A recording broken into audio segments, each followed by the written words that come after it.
Chamge kosubindenyon noton nebo ketesiet noton nebo bororiet Kibet Langat batetab Mike. Moche konok missing ng'alalet nekokonu noton rubeiwotab president Kituri Kindiki. Komuch kokon ng'alalenyin koimisa missing ako ng'alal kotinygei ak noton nekirubeiwotab president noton Gachagua ak noton Ndindi Nyoro. Moche sikobit akonin ng'alalanito sisub akinye akimwawech ng'olyon ikoni comment neng'ung. Momentous as we went through the constitutional and judicial processes that have led to the change of guard in the office of the Deputy President of the Republic. And therefore, I must thank you as the party organ that is responsible for steering the day-to-day activities of the party. I must thank you for acting swiftly to make sure that our party does not experience any leadership gaps so that we move forward the same way the other constitutional process of the transition in the office of the Deputy President of the Republic has already been concluded to ensure that there is seamless service delivery to the people of Kenya and to the members of our party. Thank you very much. Number two, I want to say that I have been part of the journey that this party has traveled since it was founded. I am a proud member of the UDA, and therefore my first responsibility is my responsibility as a loyal party member of UDA, which I have been in the past and I intend to continue being, because all of us are members of this family called UDA, and it is what has made us what we all are outside the context of this meeting. I remember that immediately before I assumed office as Deputy President of the Republic, I served in this administration as Cabinet Secretary for Interior.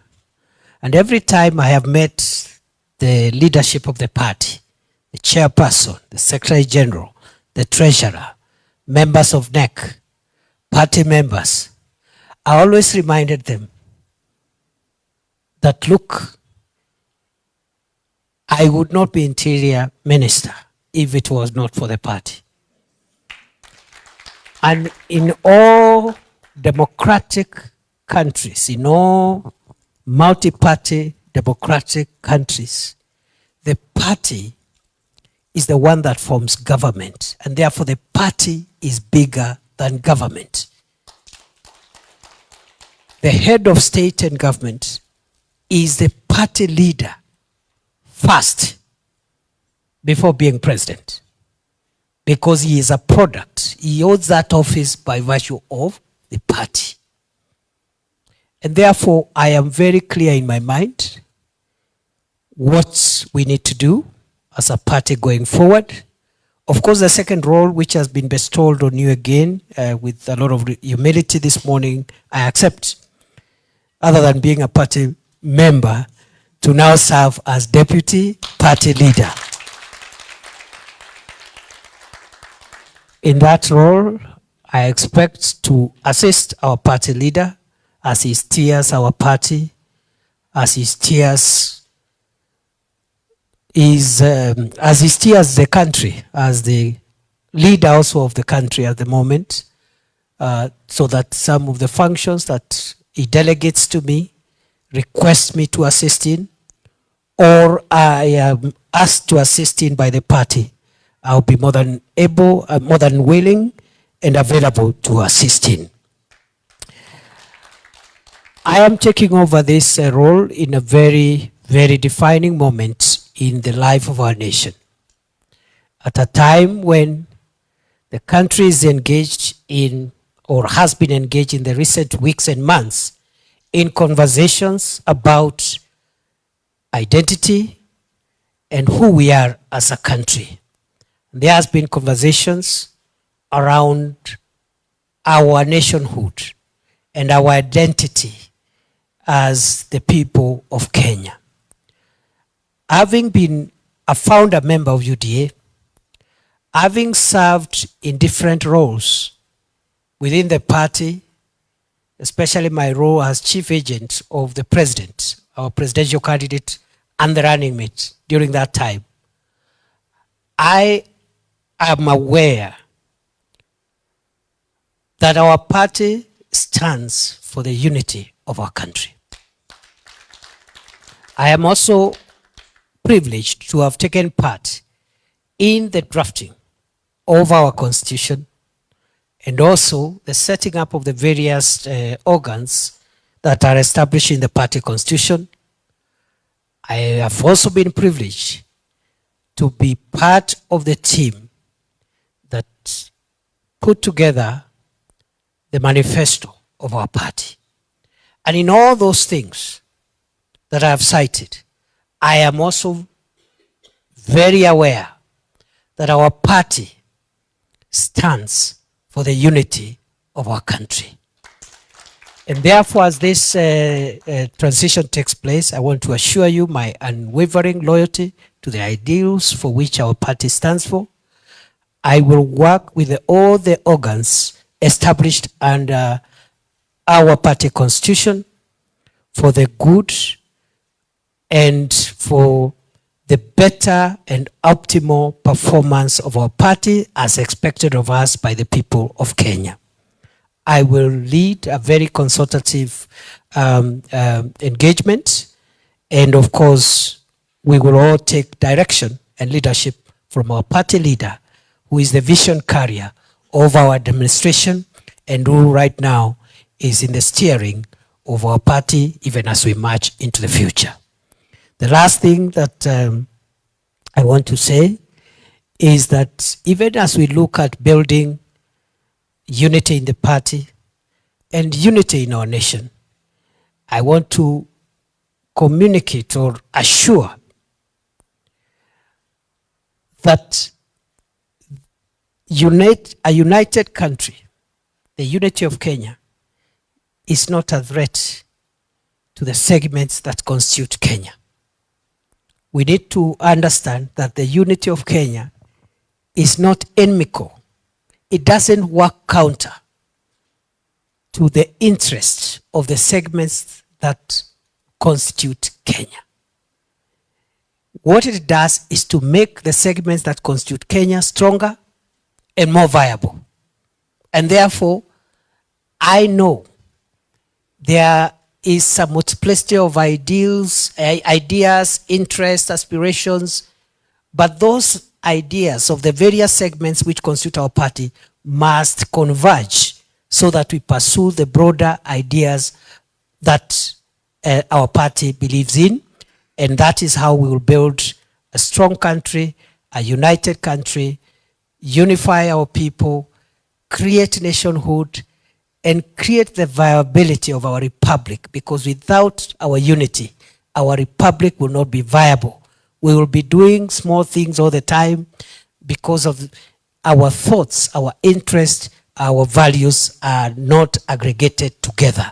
So I'm a firm believer of the unity of Kenya, the indivisibility of Kenya, the oneness of Kenya, and we start that by pursuing these ideals in our party, within our party, so that whatever views that party members have, sections of our parties, including persons with disabilities, young people, the older members of society, different religious, ethnic, or whatever other shades that we have, let us remember all the subnational interests must always converge and meet at the table of our country as a whole.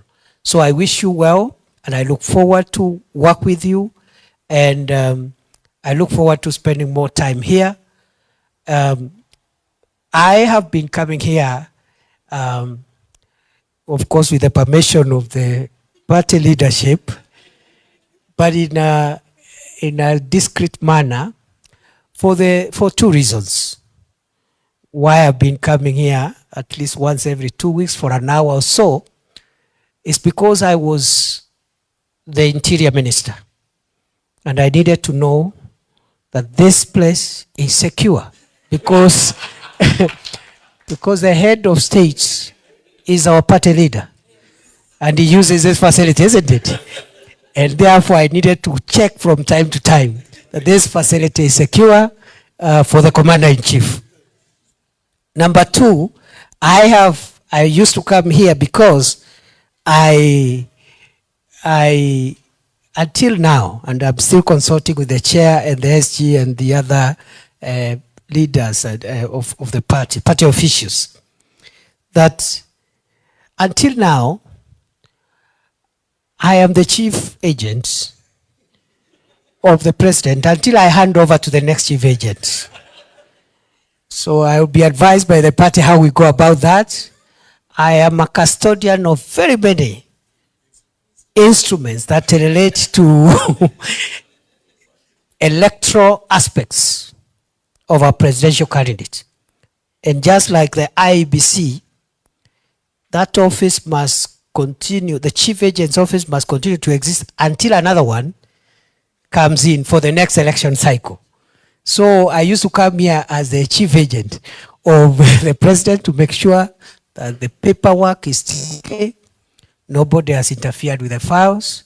Our liaison with the registrar of political parties is still okay, but only in that limited sense of being a chief agent. Of course, there wasn't much work after the Supreme Court determined or the validity of the election, but it is good manners and good practice that the party's presidential chief agent must hover around until another one is appointed. And going forward, we shall discuss that. So I've been asked just to give a short summary in Swahili for the sake of our members who are out there. Nataka nishukuru kwa sababu siku ya leo ni siku muhimu katika chama chetu cha UDA. Miezi michache imepita, wiki chache zilizopita kumekuwa na mabadiliko katika ofisi ya naibu wa rais, na kulingana na katiba ya nchi yetu na shughuli ambazo zimefanywa na bunge la kitaifa, bunge la seneti na mahakama zetu, utaratibu ambao umefuatiliwa umeleta mabadiliko katika ofisi ya naibu wa rais. Nataka nishukuru chama chetu cha UDA vile vile kwa kuharakisha mabadiliko ambayo itawezesha chama kuendelea, kusikuwe na mwanya katika taratibu na uongozi wa chama. Nimechukua nafasi hii kwa unyenyekevu na nimeahidi ya kwamba nitafanya kazi na vyombo vyote na vitengo vyote vya chama chetu, kwanza nikiwa mwanachama, kwa sababu sisi zote ni wanachama wa UDA, na mimi nitaendelea kuwa mwanachama mwaminifu wa chama chetu cha UDA. Ya pili, nitafanya kazi mpya ambayo nimepatiwa kwa heshima kubwa na chama chetu, kumsaidia kiongozi wa chama chetu katika kuendesha masuala ya chama chetu, na nitakuwa mara kwa mara nikifanya kazi kupitia ushauri wenu kama baraza kuu la chama na vitengo vingine ambavyo chama chetu kimeanzisha kulingana na katiba ya chama, na vile vile wanachama wetu ambao wako katika sehemu zote za nchi ya Kenya. Vile vile ningetaka niseme ya kwamba chama chetu lazima tukitie nguvu, lazima tukiwezeshe. Kuna masuala ambao bado lazima tuyaendeleze ikiwemo jambo la kusajili wanachama. We need to register more members, and therefore I'm going to be part of the drive that is ongoing and try to put our minds together with the party officials, the party leader, so that we can increase our numbers, the membership numbers. That registration of members is a very important thing that we must continue with.